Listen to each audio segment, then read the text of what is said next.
Hitza baino nahiago du pintzela, eta kamararen aurrean Juan Luis Goenaga ez da batere eroso sentitzen.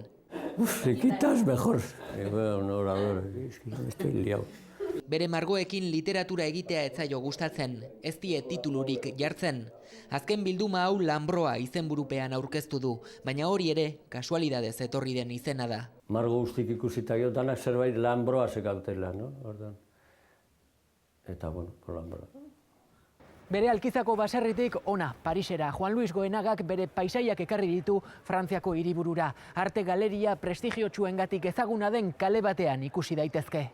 Parisera itzuli da, bertan egin baitzuen bere lehenengo erakusketa 70ko hamarkadan, eta bertan ikasi du dakizkien gauzetako asko. Pintura guztia hemen, han revistetan, da liburutan ekana hemen, museotan ikusi nun, klaro. Familia aldamenean duela dator Frantziako hiriburura.